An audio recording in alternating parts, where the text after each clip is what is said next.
नमस्कार नमस्कार नमस्कार नमस्कार दोस्तों। आज हम बात करने वाले हैं कौन सा लेक्चर, बेसिक मैथमेटिक्स का लेक्चर नंबर 6 के बारे में स्टार्ट करेंगे, ठीक है ना।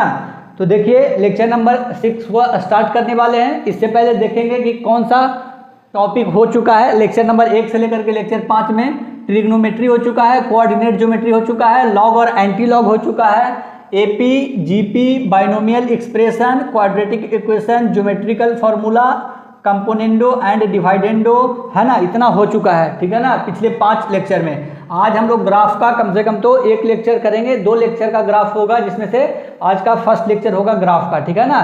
तो अब ज़्यादा टॉपिक नहीं बच रहा है बेसिक मैथमेटिक्स में, है ना। ये 3 चैप्टर है, 3 टॉपिक है, ज़्यादा मतलब टॉपिक नहीं बच रहा है। एक ग्राफ है तो 2 लेक्चर में ग्राफ हो जाएगा, डिफरेंशिएशन 1 लेक्चर और मैक्सिमा एंड मिनिमा ये दोनों मिला करके 2 लेक्चर हो जाएगा, है ना। और इंटीग्रेशन, है ना, तो 2 3 2 2 4 1 5 टोटल 5 लेक्चर और लेंगे हम, जिसमें से ग्राफ का 2 लेक्चर हो जाएगा, ठीक है ना। डिफरेंशिएशन और मैक्सिमा एंड मिनिमा का 2 लेक्चर और इंटीग्रेशन का 1 लास्ट लेक्चर हो जाएगा, ठीक है ना। तो इसी है ना सीरीज में सारा टॉपिक को पढ़ाया गया है, एक भी टॉपिक को छोड़ा नहीं गया है ना, ठीक है ना। बेसिक मैथमेटिक्स को पढ़ाने में थोड़ा सा देरी तो लगता ही है, क्योंकि बेस बनाना है ना बच्चों का। उसके बाद फिजिक्स एकदम स्टार्ट होगा तो एकदम स्मूथ चलेगा, ठीक है ना। तो चलिए अब स्टार्ट करते हैं हम लोग बेसिक मैथमेटिक्स को, ठीक है ना। तो आज लेक्चर नंबर 6 में हम लोग क्या पढ़ेंगे, ग्राफ के बारे में पढ़ेंगे, ठीक है ना।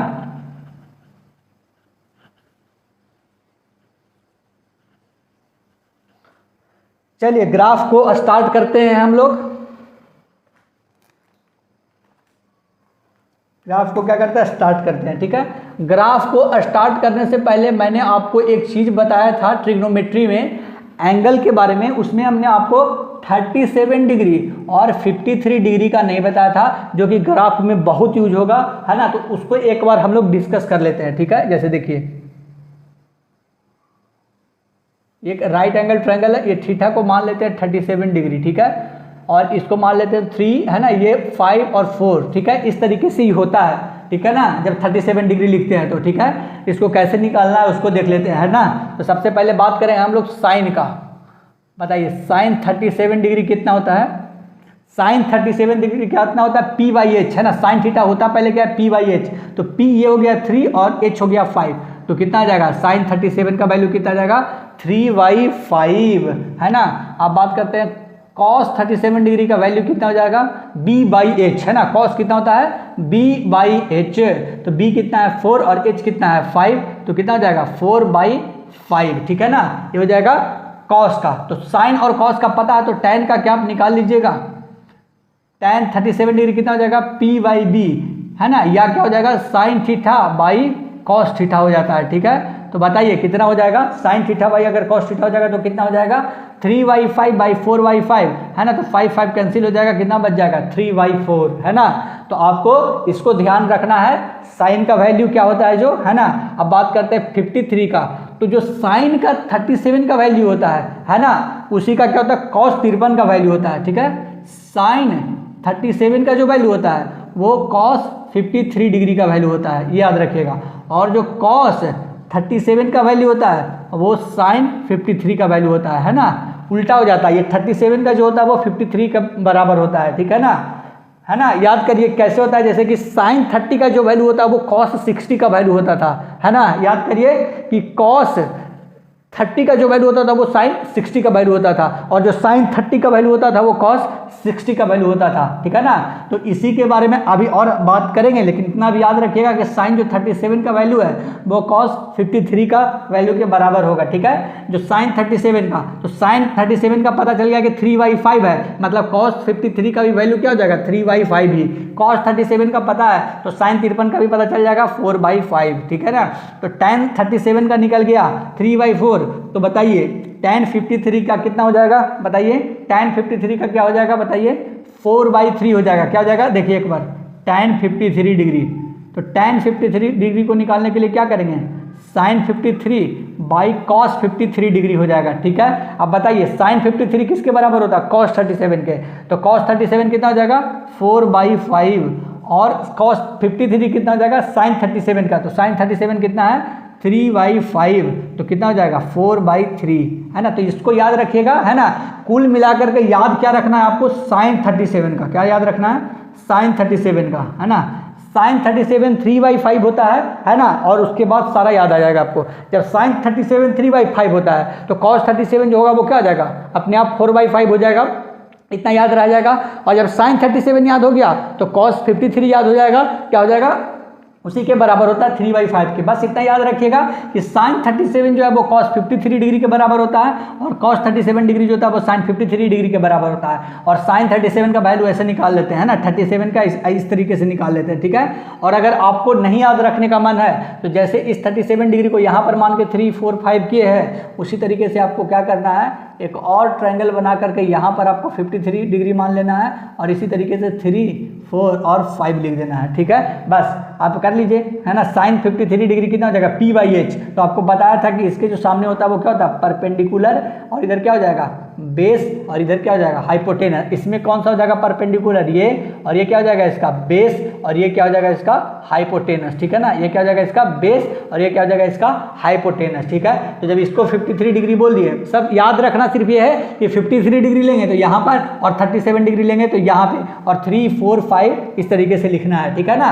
3, 4, 5 इस तरीके से लिखना है। तो sin 53 डिग्री कितना हो जाएगा P/H। तो P कितना है इसमें 4 और H कितना है 5। तो देखिए sin 53 डिग्री कितना हो जाएगा 4/5 है ना। तो देखिए sin 53 डिग्री 4/5 हो गया ना, क्योंकि cos 37 के ये बराबर है, ठीक है। तो इतना इसको नोट कर लीजिए है ना। और ध्यान में हमेशा सिर्फ ये रखिएगा कि sin 37 का वैल्यू 3/5 होता है। जब sin 37 3/5 होता है तो cos 37 कितना होगा, cos 37 कितना होगा बताइए 4/5 हो जाएगा है ना। जब sin 37 3/5 तो cos 37 4/5, और जब sin 37 3/5 तो cos 53 डिग्री कितना आ जाएगा 3/5 है ना, क्योंकि इसके बराबर होता है। और अगर आपको इतना नहीं याद रखना तो बस ये दो ट्रायंगल याद रखिएगा। एक ट्रायंगल राइट एंगल ट्रायंगल बनाइएगा, एक क्या करिएगा राइट एंगल ट्रायंगल बनाइएगा, उसमें 3, 4 और 5 लिखिएगा। और अगर आपको 37 का वैल्यू निकालना है तो यहाँ पर लिख देंगे, और 53 डिग्री का निकालना है तो यहाँ पर लिख देंगे, और उसके अनुसार परपेंडिकुलर, हाइपोटेनस और बेस बना लेंगे, ठीक है। तो इसको यहाँ तक नोट करिए। फिर एक चीज़ और बताना है, उसके बाद ग्राफ को स्टार्ट करेंगे, ठीक है ना। तो चलिए इसको नोट करिए।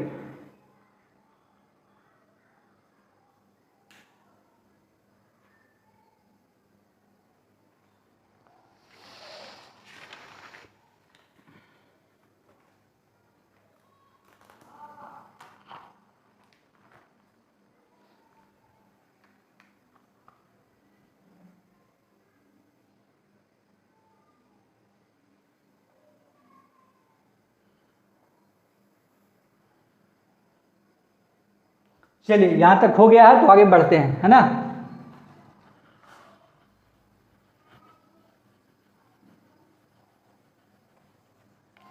चलिए अब आगे बढ़ते हैं। आपको हमने ट्रिग्नोमेट्री में जब एंगल का वैल्यू लिखा रहा था तो आपको बताया था क्या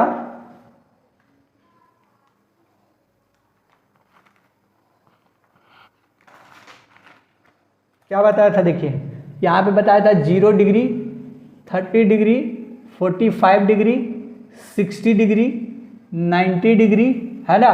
और क्या बताया था 120 डिग्री, 135 डिग्री, और क्या बताया था 150 डिग्री और 180 डिग्री, ठीक है ना। इस तरीके से बताया था। तो अभी हम सिर्फ और सिर्फ tan थीटा के बारे में बात करेंगे, क्योंकि ग्राफ में जो हम लोग स्टार्ट करते हैं उसमें जो स्लोप होता है वो स्लोप किसके बराबर होता है, स्लोप जो होता है उसको हम लोग m भी बोलते हैं, और ये स्लोप जो है वो m जो है वो tan थीटा के बराबर होता है। तो सबसे ज़्यादा यूज अभी किसके बारे में हम लोग करेंगे, tan थीटा के बारे में। इसलिए हम डिस्कस भी किसके बारे में करेंगे, tan थीटा के बारे में डिस्कस करेंगे, ठीक है ना। तो देखिए इसको हम लोग अभी स्टार्ट करते हैं। जैसे देखिए आपको एक चीज़ याद रखना है कि जो 90 डिग्री का वैल्यू होगा tan थीटा में, जो 90 डिग्री का वैल्यू होगा tan थीटा में, और वहाँ से लेकर के अगर बात करें, अरे यार ये बच्चा लोग कितना हल्ला करता है।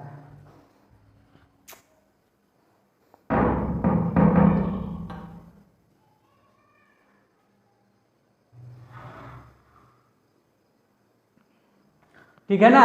तो अभी हम लोग बात कर रहे हैं कहाँ पे, ये 90 डिग्री के बारे में बात कर रहे थे, tan थीटा के बारे में बात कर रहे थे, ठीक है। तो बताइए tan का वैल्यू क्या होता है, tan 0 का वैल्यू क्या होता है, कैसे निकालेंगे, tan को sin 0/0 करके, है ना, sin 0/cos 0 करके, तो बताइए sin 0/cos 0 कितना हो जाएगा, sin 0 का वैल्यू 0 और cos 0 का वैल्यू 1, तो कितना आ जाएगा, ये 0 हो जाएगा। ठीक है, अब बताइए sin 30/cos 30 कितना हो जाएगा, 1/2 और √3/2 कितना हो गया, 1/√3। ठीक है ना, तो याद रखिएगा इसको कैसे निकाल रहे हैं जो। ठीक है, अब बताइए sin 45/cos 45, तो sin 45 का वैल्यू क्या होता है, 1/√2, तो 1/√2 कितना हो जाएगा, 1। ठीक है, तो tan 45 का वैल्यू कितना हो जाएगा, 1। अब बताइए sin 60 का वैल्यू √3/2 और cos 60 का वैल्यू 1/2, तो tan 60 का वैल्यू क्या हो जाएगा, √3 हो जाएगा। क्या हो जाएगा, √3 हो जाएगा। और tan 90 का वैल्यू क्या हो जाएगा, sin 90 1 होता है और cos 90 0 होता है, तो कितना हो जाएगा, इनफाइनाइट हो जाएगा। कितना हो जाएगा, इनफाइनाइट हो जाएगा। ठीक है, तो जब आप इतना निकाल चुके हैं तो क्या होता है ना, इतना निकालने के बाद आपको क्या कर देना है कि जो इसका वैल्यू होगा, है ना, वही इसका वैल्यू हो जाएगा। ठीक है, जो इसका वैल्यू होगा वही इसका वैल्यू हो जाएगा, और जो इसका वैल्यू होगा वही इसका वैल्यू हो जाएगा, और इसका जो वैल्यू होगा वो इसका वैल्यू हो जाएगा। सिर्फ अंतर क्या होगा कि निगेटिव लगेगा। ठीक है, क्या होगा, निगेटिव लगेगा। अब एक चीज देखिएगा, कि ये जो 90 डिग्री है, अगर इसको हम एक मिरर मान कर चलें इस तरीके से, है ना, इस तरीके से, तो जो भी जितना अंतर यहाँ पे होगा, इन दोनों के बीच का जो अंतर होगा, उतना ही अंतर के बीच का जो वैल्यू होगा वो बराबर होगा। जैसे देखिए इसको, ये 60 डिग्री है, ये क्या है, 60 डिग्री है। थोड़ा सा ध्यान से देखिएगा, आपको अच्छे से समझ में आ जाएगा। ये क्या है, 60 डिग्री है और ये 90 डिग्री है। बताइए ये दोनों के बीच का कितना डिफरेंस एंगल का, 30 डिग्री। तो बताइए इससे अगर 30 डिग्री इधर जा रहे हैं, इससे अगर 30 डिग्री इधर जा रहे हैं, तो इसका वैल्यू कितना आ रहा है, √3 आ रहा है। तो इस 90 डिग्री से अगर 30 डिग्री आगे जाएंगे तो भी वैल्यू क्या होगा, √3 होगा। क्या होगा, √3 होगा। अंतर क्या रहेगा, सिर्फ कि माइनस लगेगा। अंतर क्या रहेगा, सिर्फ कि माइनस लगेगा, है ना। इसको एक बार ध्यान से समझिए, एक बार ध्यान से समझिए, फिर आगे हम बात करते हैं।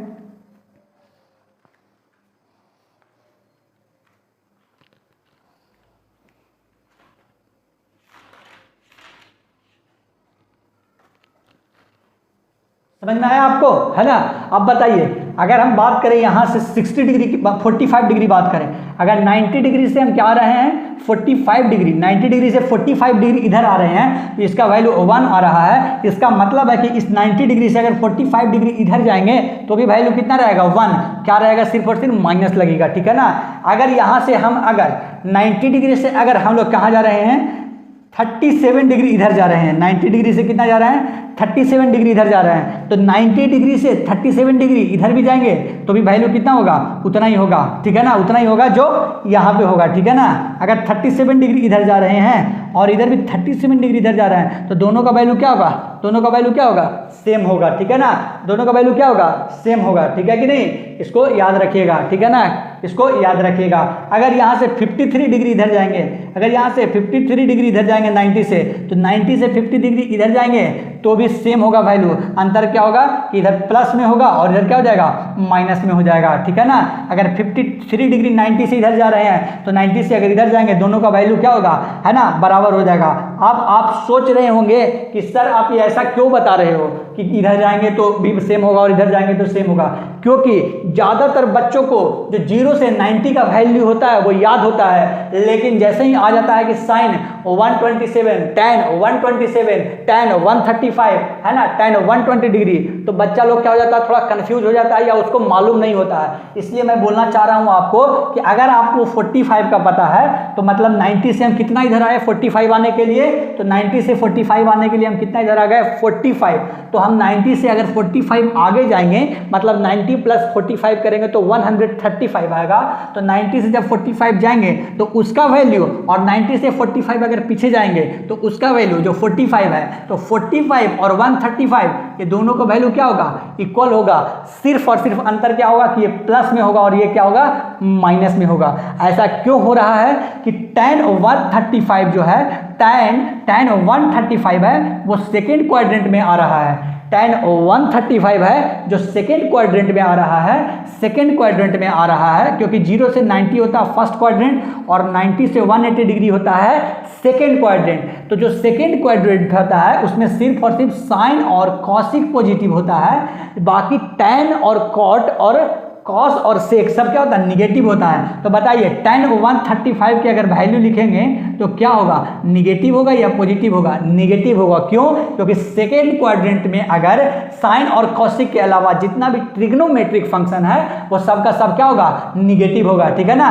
सबका सब क्या होगा, निगेटिव होगा। इसलिए बात कर रहे हैं कि 90 तक का वैल्यू जो होता है वो पॉजिटिव होता है, क्योंकि 0 से 90 के बीच में all trigonometric functions are positive, है ना। तो इसको याद रखिएगा कि 0 से 90 के बीच का जो ट्रिग्नोमेट्रिक फंक्शन जितना भी होता है सबका वैल्यू ऑल पॉजिटिव होता है। लेकिन 90 से जब 180 के बीच में आते हैं तो साइन और कॉसिक के अलावा बाकी जितने भी ट्रिग्नोमेट्रिक फंक्शन है 4, है ना, जो 4 ट्रिग्नोमेट्रिक फंक्शन है कौन कौन, साइन, कॉस, टैन, कॉसिक, सेक, कॉट, जिसमें साइन और कॉसिक के अलावा जो बच गया कॉस और सेक और टैन और कॉट, ये सब क्या हो जाएगा, सेकेंड क्वाड्रेंट में निगेटिव हो जाएगा। तो 135 भी क्या होता है, सेकेंड क्वाड्रेंट में, 150 भी क्या होता है, सेकेंड क्वाड्रेंट में, 120 भी क्या होता है, सेकेंड क्वाड्रेंट में, इसलिए सबका वैल्यू क्या होता है, निगेटिव में होता है। तो अभी हम सिर्फ और सिर्फ किसके बारे में बात कर रहे हैं, tan के बारे में। किसके बारे में बात कर रहे हैं, tan के बारे में। इसलिए हम बोल रहे हैं कि इधर का वैल्यू पॉजिटिव और इधर का वैल्यू निगेटिव, और ये वाला आपको हमने अच्छा से समझा दिया है। तो आशा करते हैं कि आपको ये वाला समझ में आ गया होगा कॉन्सेप्ट, है ना, कि जितना एंगल हम इधर जाएंगे उतना ही एंगल अगर इधर आएंगे तो दोनों का वैल्यू सेम हो जाएगा, बशर्ते कि इसमें क्या होगा, निगेटिव होगा वैल्यू और इधर क्या होगा, पॉजिटिव होगा। और ये पॉजिटिव निगेटिव क्यों होगा उसका भी कॉन्सेप्ट मैंने बता दिया, ठीक है ना। सिर्फ और सिर्फ साइन का वैल्यू अगर जो इधर होगा वही वैल्यू सेम का सेम उधर होगा साइन के साथ। क्यों, क्योंकि पॉजिटिव होता है सेकेंड क्वाड्रेंट में साइन और कॉसिक। लेकिन साइन और कॉसिक के अलावा टैन, कॉट या कॉस और सेक लेंगे तो इधर निगेटिव लिखना होगा, लेकिन वैल्यू छेवों में सेम होगा, सिर्फ अंतर क्या होगा, वो चारों में निगेटिव होगा और साइन और कॉसिक में पॉजिटिव भी होगा, इधर भी और इधर भी पॉजिटिव होगा, ठीक है ना। तो चलिए इसको नोट करिए, फिर आगे बढ़ते हैं।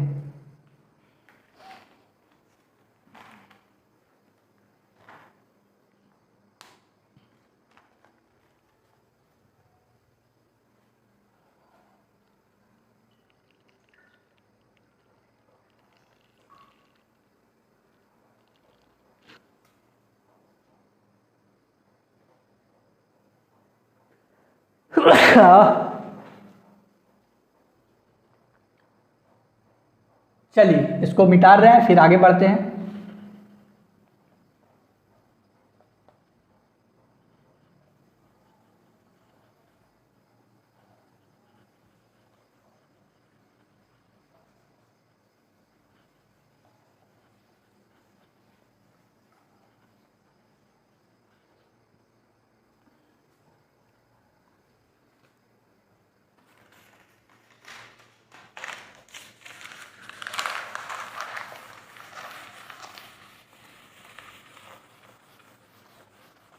चलिए अब आगे बढ़ते हैं, ग्राफ को स्टार्ट करते हैं, है ना। रियल ग्राफ यहाँ से स्टार्ट होगा, ठीक है।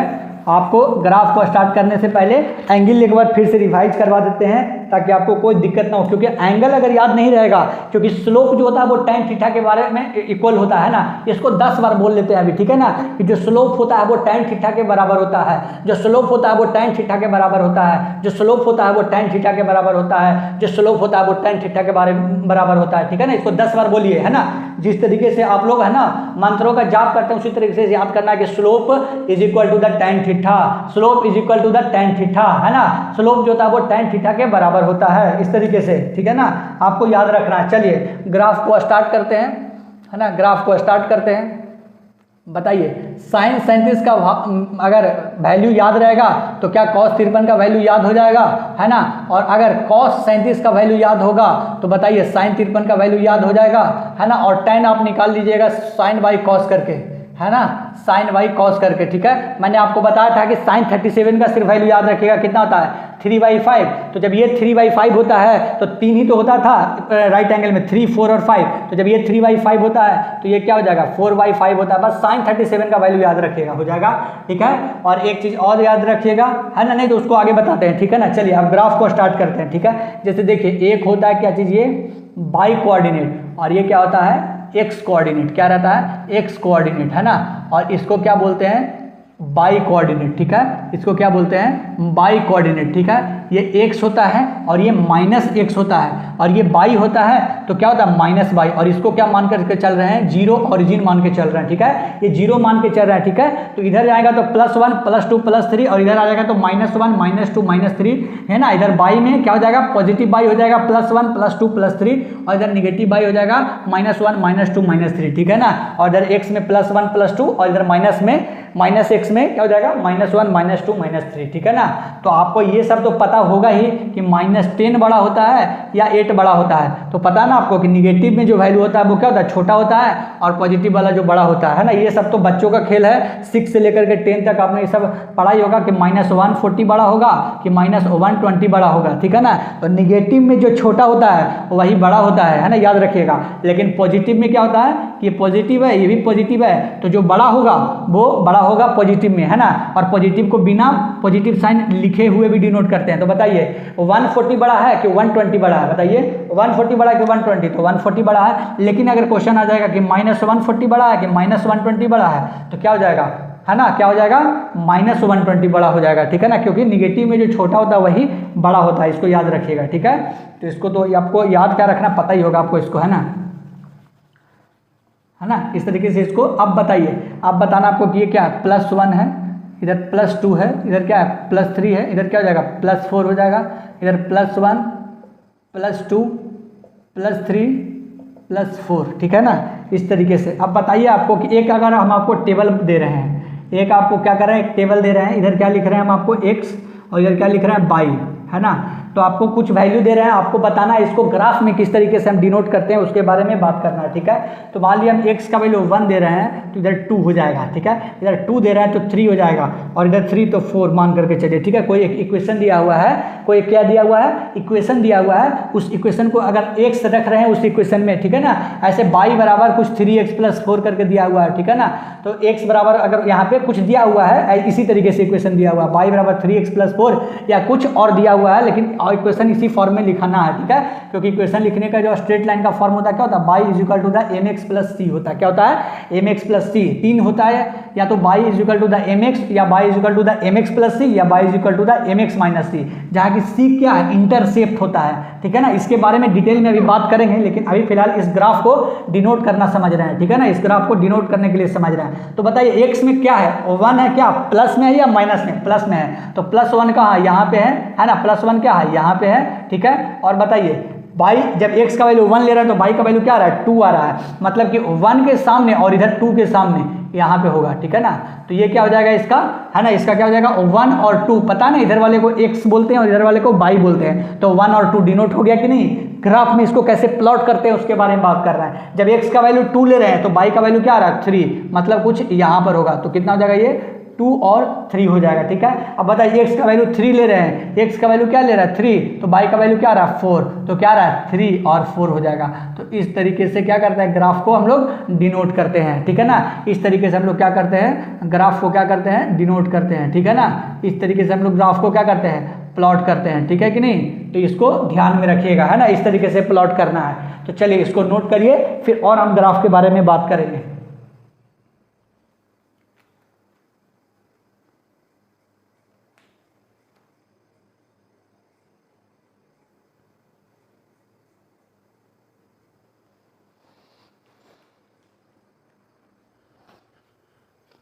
चलिए इसको ध्यान से नोट कर लीजिएगा, पॉज करके फिर आगे बढ़ते हैं।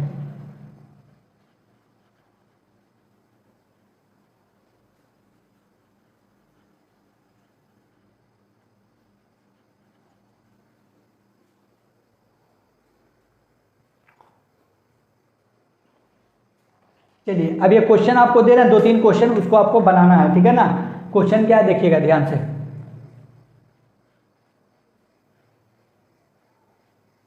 देखिए पहला क्वेश्चन क्या है, y = 3 है, उसको ग्राफ पे प्लॉट करना है, ठीक है। y क्या है 3 है सिर्फ, ठीक है। और सेकेंड क्या हो जाएगा कि y = 4 है, इस तरीके से दिया हुआ है, ठीक है, इस तरीके से दिया हुआ है 3 और 4, इसको डिनोट करना है। और थर्ड क्या दिया हुआ है, 4 और -2 दिया हुआ है, ठीक है ना। 4 और क्या दिया हुआ है, -2 दिया हुआ है। इसको ग्राफ पे प्लॉट करने का कोशिश करिए, फिर आगे बढ़ते हैं। बहुत ईजी है, बहुत ईजी है ना। इसको बस ग्राफ को प्लॉट करने की कोशिश करिए।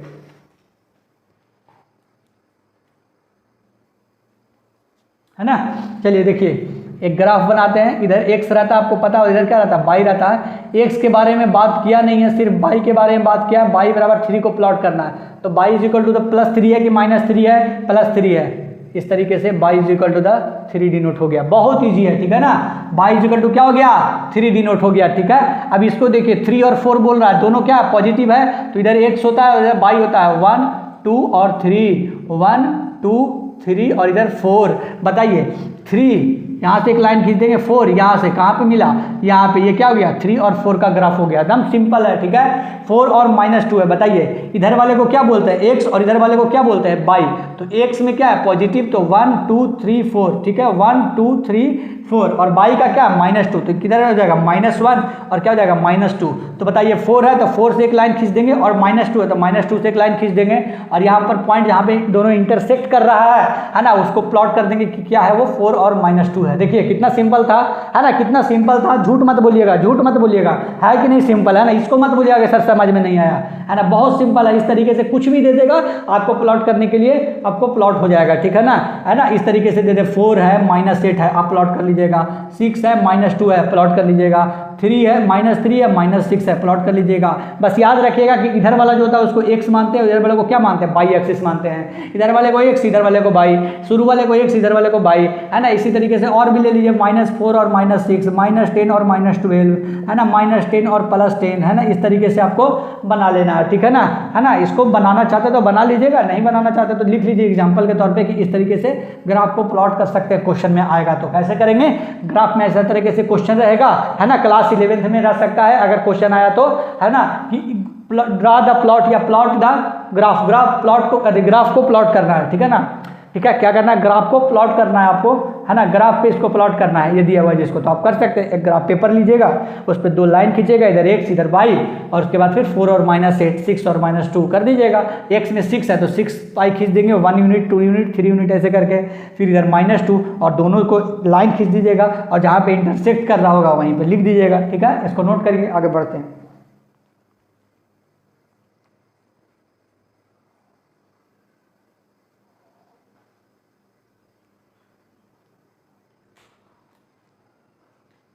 है ना। एक चीज़ याद रखिएगा कि स्लोप जो होता है वो क्या होता है, tan थीटा। स्लोप जो होता है वो क्या होता है, tan थीटा। स्लोप जो होता है वो क्या होता है, tan थीटा। स्लोप जो होता है वो क्या होता है, tan थीटा। स्लोप निकालने के लिए पूछेगा तो हम सीधे tan थीटा निकाल देंगे, स्लोप बोलेगा तो tan थीटा निकाल देंगे। स्लोप अगर पूछेगा तो tan थीटा निकाल देंगे। स्लोप बोलेगा तो ज़्यादा माथापच्ची करना नहीं है, tan थीटा का वैल्यू निकाल के बता देंगे, बोलेंगे वही स्लोप है। स्लोप के बारे में पूछेगा तो tan थीटा का वैल्यू बता देंगे, स्लोप के बारे में पूछेगा tan थीटा का वैल्यू बता देंगे, है ना। उसको याद रखिएगा।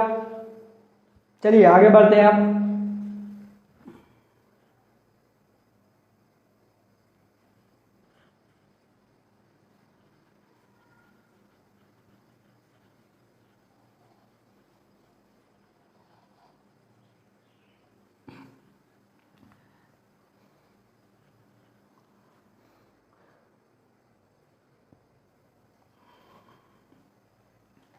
ठीक है ना।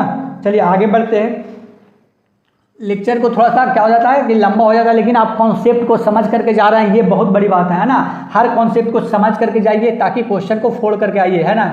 कहीं से भी क्वेश्चन बनाइएगा बन जाएगा, है ना। ध्यान से सिर्फ बनाइएगा क्वेश्चन को, कॉन्सेप्ट को ढंग से याद कर लीजिएगा सिर्फ, है ना। ढंग से बनाना सीख जाइएगा कॉन्सेप्ट को, है ना। उसके बाद आपको याद हो जाएगा, ठीक है ना।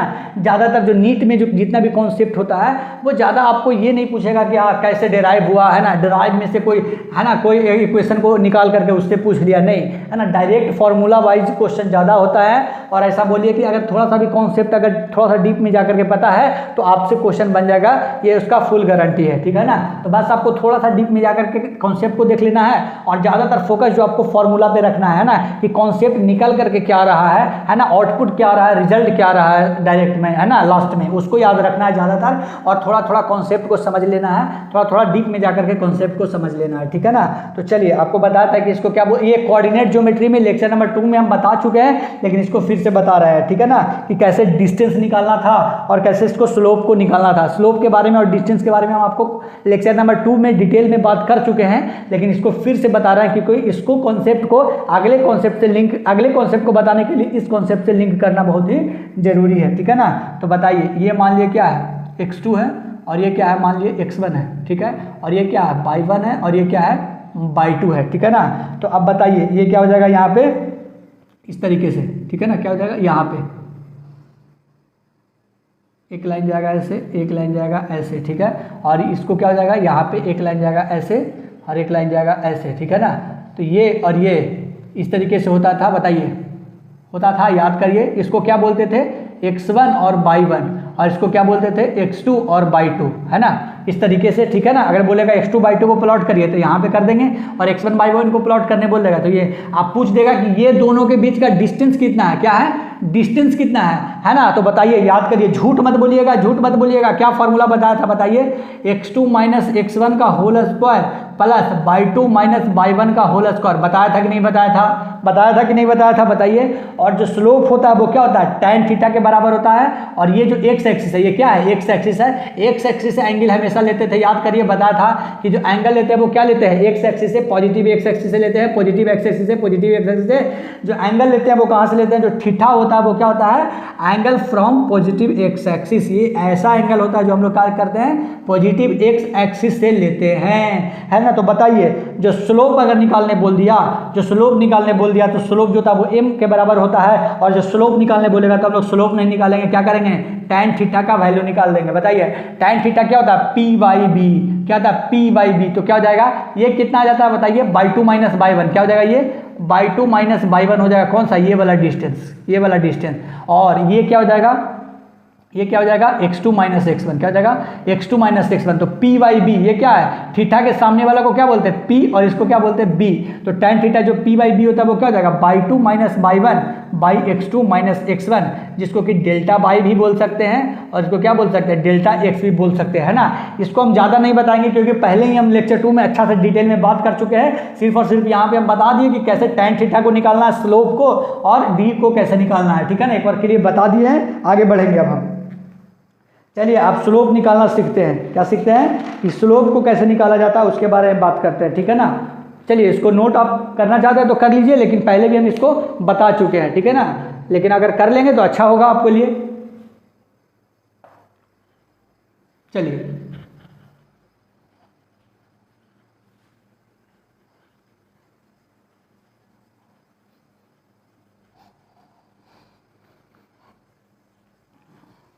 आगे बढ़ रहे हैं, ठीक है ना। अब निकालना है, असली मजा अब आएगा कैसे स्लोप को निकालना है। tan थीटा का वैल्यू निकाल देंगे, स्लोप निकल जाएगा, है ना। क्या करेंगे tan थीटा का वैल्यू निकालेंगे और क्या निकल जाएगा स्लोप निकल जाएगा, ठीक है। तो देखिए इस तरीके से दिया हुआ है, इसको बोलते हैं एक्स एक्सिस, इसको बोलते हैं बाई एक्सिस। दो स्ट्रेट लाइन दिया हुआ है ना, स्ट्रेट लाइन ग्राफ है ये। एक दिया हुआ क्या, एक एंगल जो है वो अल्फा है और दूसरा एंगल क्या है बीटा है। दूसरा एंगल क्या है, क्योंकि हम एंगल जो है वो कहाँ से लेते हैं पॉजिटिव एक्स एक्सिस से। ये क्या है पॉजिटिव एक्स एक्सिस, ये क्या है निगेटिव एक्स एक्सिस, ये क्या है पॉजिटिव बाई एक्सिस, और ये क्या है निगेटिव बाई एक्सिस, ठीक है। तो एंगल जो होता है वो क्या बाई एक्सिस से लेते नहीं, एक्स एक्सिस से लेते हैं, पॉजिटिव एक्स एक्सिस से। इससे लेंगे तो बाई एक्सिस से पॉजिटिव बाई एक्सिस से लेंगे एंगल, इससे लेंगे तो पॉजिटिव निगेटिव बाई एक्सिस से एंगल ले रहे हैं, इससे लेंगे तो निगेटिव एक्स एक्सिस से ले रहे हैं। तो एंगल कहाँ से लेना हमको पॉजिटिव एक्स एक्सिस, है ना। हमेशा याद रखिएगा कि जो एंगल लेना है वो कहाँ से लेना है पॉजिटिव एक्स एक्सिस। एंगल जो लेना है वो कहाँ से लेना है पॉजिटिव एक्स एक्सिस। एंगल जो लेना है वो कहाँ से लेना है पॉजिटिव एक्स एक्सिस, ठीक है ना। एंगल जो लेना है वो हमको कहाँ से लेना है पॉजिटिव एक्स एक्सिस से लेना है, ठीक है ना। तो चलिए अब हम लोग निकालते हैं। बताया था आपको इसमें क्या बोल रहा है स्लोप फाइंड करना है। क्वेश्चन दिया हुआ क्या कि फाइंड स्लोप।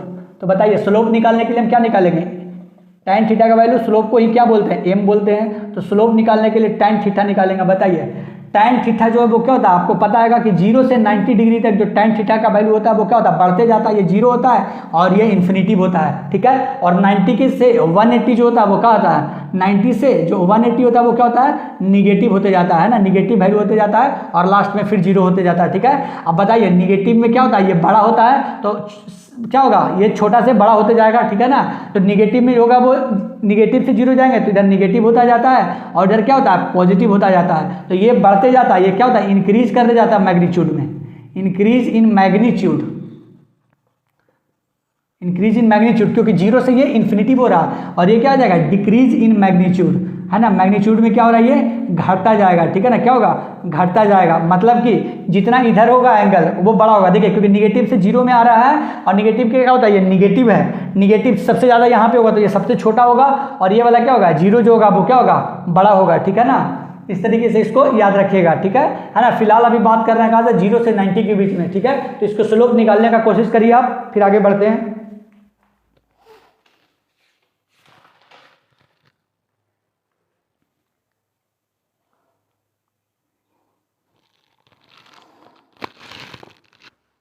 ठीक है ना। देखिए इसको एक बार के लिए ये निगेटिव हो जाएगा, तो डिक्रीज इन मैग्नीट्यूड कैसे होगा, देखिए जो tan का वैल्यू सिर्फ देख रहे हैं, किसका देख रहे हैं, tan का वैल्यू देख रहे हैं। तो tan 120 डिग्री होता है वो -√3 होता है, 90 के बाद आता है 120, 135 जो होता है वो -1 होता है क्योंकि 45 के बराबर होता था, और ये क्या था -1/√3 होता है, और tan 180 का वैल्यू क्या होता है, 0 होता है। tan 180 का वैल्यू क्या होता है, 0 होता है। अब बताइए √3 का वैल्यू कितना होता है, -1.732, ये माइनस और -1/1.732 और 0। बताइए मैग्नीट्यूड में सबसे बड़ा कौन हो गया ये, तो लेकिन निगेटिव के साथ देखते हैं तो मैग्नीट्यूड क्या हो जाएगा, डिक्रीज करता जाएगा, क्या हो जाएगा, डिक्रीज करता चला जाएगा, है ना। जो वैल्यू है वो क्या हो जाएगा, डिक्रीज करता चला जाएगा, क्योंकि बताया था कि जो निगेटिव के साथ जो छोटा ये डिजिट रहेगा वही बड़ा होगा। तो बताइए सबसे बड़ा कौन हो जाएगा, ये वाला हो जाएगा सबसे बड़ा, क्योंकि सबसे छोटा यही है ये तीनों में, है ना। इतना तो आपको पता ही होगा कि छोटा कौन है तीनों में, बताइए, है ना। ये -1.7 है, ये -1 है, और ये -1/1.7 है, मतलब 0 पॉइंट कुछ आएगा। लेकिन क्योंकि ये निगेटिव में है तो जो निगेटिव में छोटा होता है वही सबसे बड़ा होता है ना। बताया था भी ना कि -140 और -120 में बड़ा कौन होगा, -120, क्योंकि ये छोटा है लेकिन निगेटिव के साथ है, निगेटिव में जो छोटा होगा वही सबसे बड़ा होगा, ठीक है ना। तो बताइए इसमें क्या होगा, इधर से इधर जाएंगे तो मैग्नीट्यूड क्या होगा, बढ़ता चला जाएगा, और इधर से इधर जाएंगे तो क्या होगा, मैग्नीट्यूड बढ़ता ही जाएगा इधर से इधर भी, बस अंतर क्या हो जाएगा, ये माइनस में लगा हुआ है, ठीक है ना। तो बताइए बड़ा कौन होगा, बड़ा कौन होगा, अगर हम बात करें स्लोप, अगर ऐसा पूछे कि tan 120 और tan 100 है ना 35, तो बताइए वैल्यू किसका बड़ा होगा, -1 का बड़ा होगा, क्योंकि -1.73 क्या होता है, ये किसका वैल्यू है, tan 120 का, और ये किसका वैल्यू है, tan 135 का, किसका, tan 135 का। तो बताइए tan 120 बड़ा होगा कि tan 135 बड़ा होगा, tan 135 बड़ा होगा, क्यों, क्योंकि निगेटिव में जो छोटा होता है वही सबसे बड़ा होता है, निगेटिव में जो छोटा डिजिट लिए हुए रहता है वही सबसे बड़ा होता है। तो बताइए ऐसे अगर नॉर्मल बात करें तो 1.732 बड़ा है या 1 बड़ा है, 1.732 बड़ा है, लेकिन माइनस के साथ है तो माइनस में जो छोटा होता है वही बड़ा होता है। तो -1 और -1.732 में कौन सा बड़ा है, कौन बड़ा है, बताइए कौन बड़ा है ना, -1 बड़ा है। तो tan 135 का वैल्यू बड़ा है, ठीक है, इसको नोट करिए, और इसका वैल्यू क्या हो जाएगा एक बार निकाल के बता दीजिए। tan अल्फा क्या होता है, tan अल्फा, और दूसरा क्या है, tan बीटा।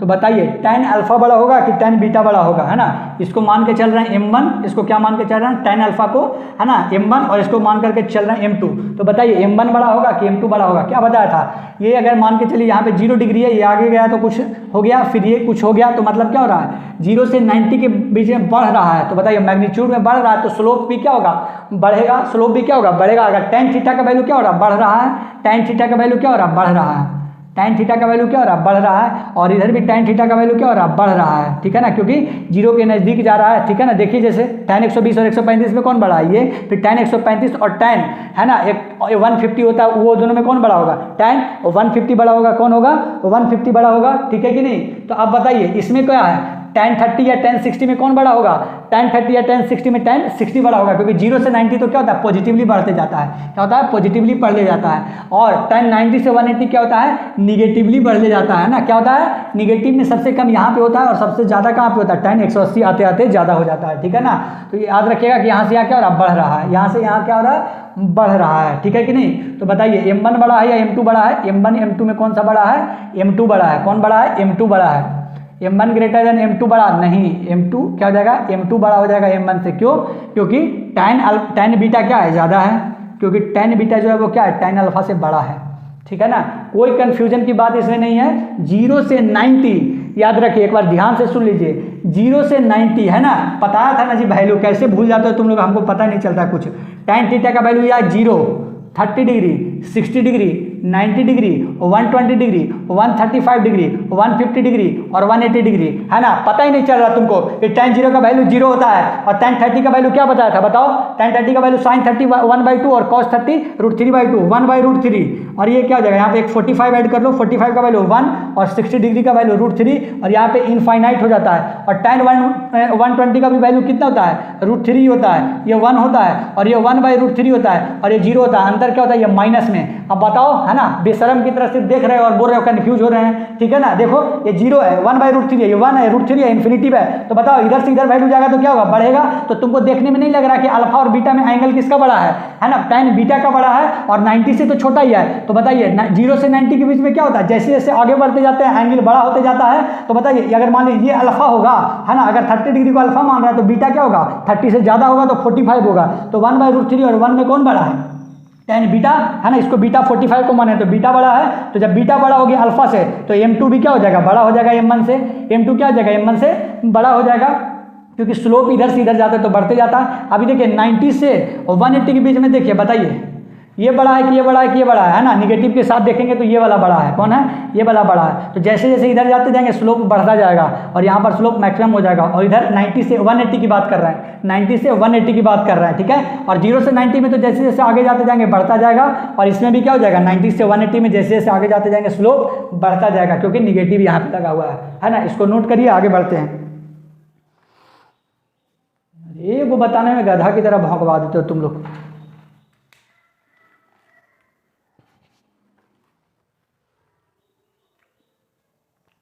इसको ध्यान से नोट करो, है ना, अलग अलग से।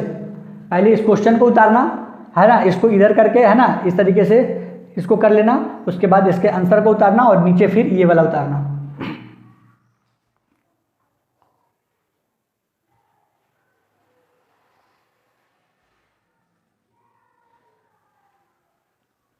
चलिए आगे बढ़ते हैं यार, एक एक क्वेश्चन में इतना इतना टाइम देंगे तो कैसे बनेगा।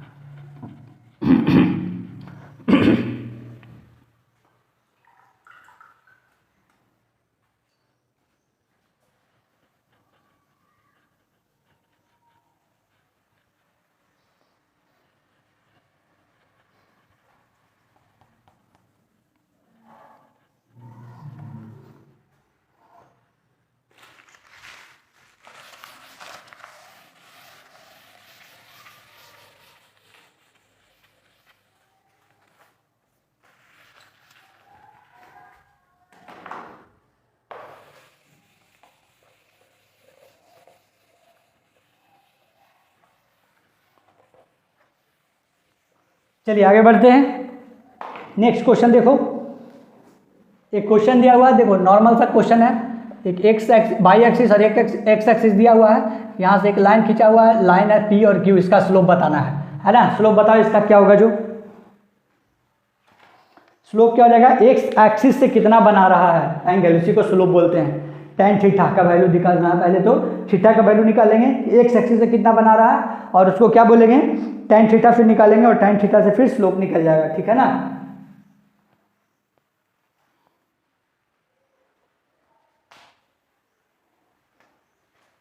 तो बताइए ये एक्स एक्सिस है तो इसके पैरेलल ये भी है, तो ये भी क्या है, एक्स एक्सिस है, तो थीटा क्या है, 0 डिग्री है। एक्स एक्सिस से कोई एंगल नहीं बना रहा, क्योंकि स्लोप जो है वो क्या है, इसी पे है, स्लोप क्या है, इसी पे है कि नहीं। थीटा का वैल्यू क्या है, 0 डिग्री है, क्योंकि ये पैरेलल लाइन है दोनों। तो एक्स एक्सिस से एंगल क्या बनाता, जब ऐसे थोड़ा टेढ़ा रहता था तब ना कोई एंगल बनाता था, लेकिन वो इसी पे आ गया है ना। यही लाइन दिया वो इसका स्लोप पूछ रहा है, तो थीटा 0 डिग्री है, तो tan थीटा जो है वो क्या हो जाएगा, tan 0 डिग्री। थीटा अगर 0 डिग्री है तो tan 0 का वैल्यू क्या होता है, 0 होता है। तो स्लोप का वैल्यू भी क्या हो जाएगा, या m का वैल्यू भी क्या हो जाएगा, 0 हो जाएगा, ठीक है। नेक्स्ट क्वेश्चन बनाइए, ये दिया हुआ है, ठीक है ना, ये p और q लाइन दिया हुआ है, ये x होता है और ये y होता है, आपको पता है ना। तो बताइए इस p q का बताइए क्या होगा ये।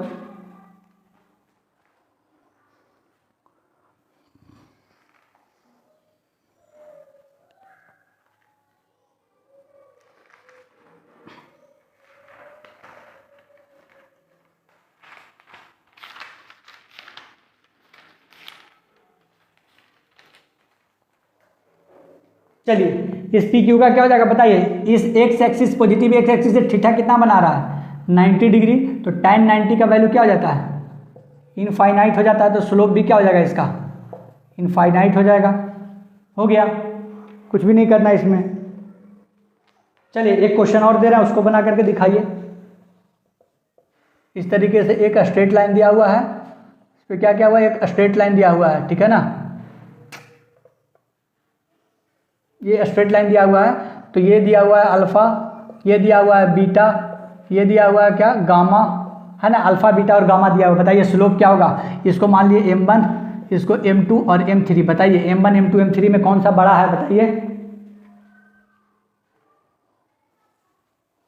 बताइए।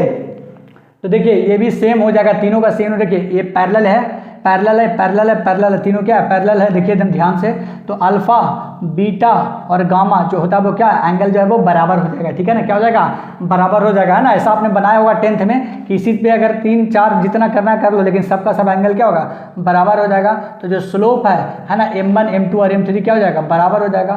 तो स्लोप 1 का बराबर स्लोप 2 का, है ना, और स्लोप 3 का जो स्लोप है वो क्या हो जाएगा, बराबर हो जाएगा, ठीक है ना।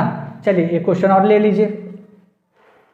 एक बताइए, अगर इस तरीके से रहेगा तो क्या हो जाएगा, ये पैरेलल लाइन है, पैरेलल लाइन है, और ये पैरेलल लाइन है, तो बताइए क्या हो जाएगा, तीनों जो एंगल है वो क्या हो जाएगा, अल्फा ही होगा, अल्फा होगा, तीनों क्या होगा, अल्फा ही होगा, तीनों का तीनों क्या होगा, बराबर होगा। तो जो स्लोप होगा वो भी क्या होगा, पैरेलल लाइन है, सबका स्लोप क्या होगा, सेम होगा, सबका स्लोप क्या होगा, सेम होगा, ठीक है ना, पैरेलल लाइन है, ठीक है ना। तो ऊपर वाले भी अगर उस तरीके से रहेगा तो भी सेम होगा, और ये अगर सेम ये भी रहेगा तो ये भी क्या होगा, सेम रहेगा, ठीक है। Slope is same at all point, और इसमें भी स्लोप क्या होगा, सेम होगा, ठीक है, क्योंकि एंगल तीनों का सेम दिया हुआ है। तो ठीक है, अगर एंगल चेंज रहेगा, है ना, अल्फा 1 अल्फा 2 और अल्फा 3 रहेगा तो बात अलग है, लेकिन जो अल्फा अल्फा अल्फा तीनों एंगल दिया हुआ है तो स्लोप भी क्या हो जाएगा, सेम हो जाएगा, ठीक है। इसको नोट करिए।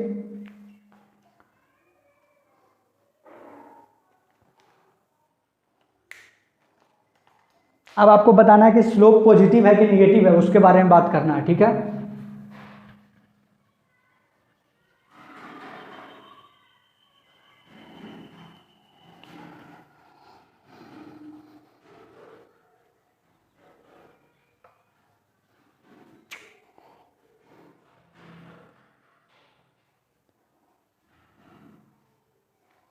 ठीक है, आगे बढ़ते हैं अब हम लोग। अब आपको बताना है कि स्लोप पॉजिटिव है या निगेटिव है ना, उसके बारे में बात करना है, ठीक है ना।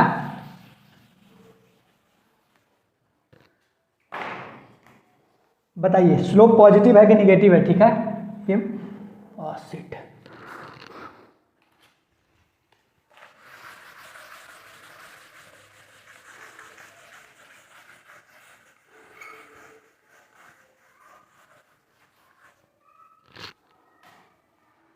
ठीक है, ये अगर क्वेश्चन दिया हुआ है, ये अगर क्वेश्चन दिया हुआ है, बताना है कि इसमें स्लोप जो है वो क्या है, पॉजिटिव है कि निगेटिव है। इसमें क्या है, स्लोप जो है वो क्या है, पॉजिटिव है कि निगेटिव है, बताइए इसमें बताइए कि स्लोप क्या है, पॉजिटिव है या निगेटिव है, ठीक है ना। बताइए स्लोप पॉजिटिव है कि निगेटिव है, किसमें पॉजिटिव है और किसमें निगेटिव है, ठीक है।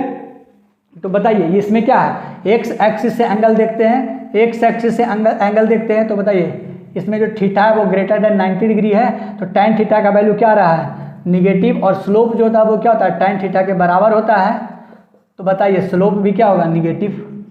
बस आपको यही बताना था, पॉजिटिव होगा कि निगेटिव। इसमें बताइए ये क्या है, थीटा जो है वो 90 डिग्री से छोटा है, तो tan थीटा जो आएगा वो क्या आएगा, पॉजिटिव आएगा।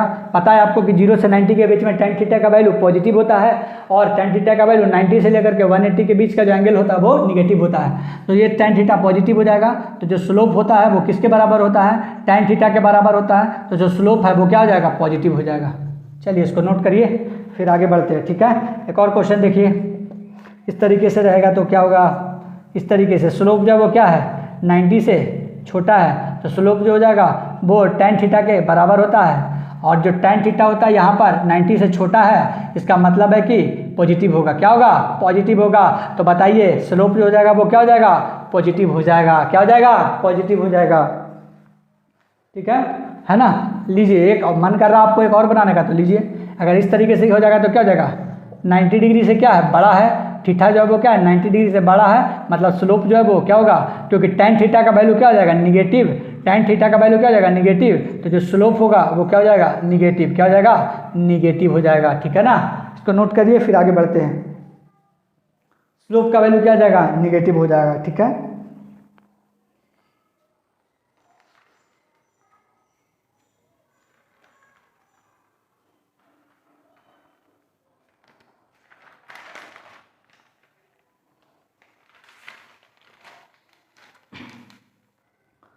चलिए आगे बढ़ते हैं।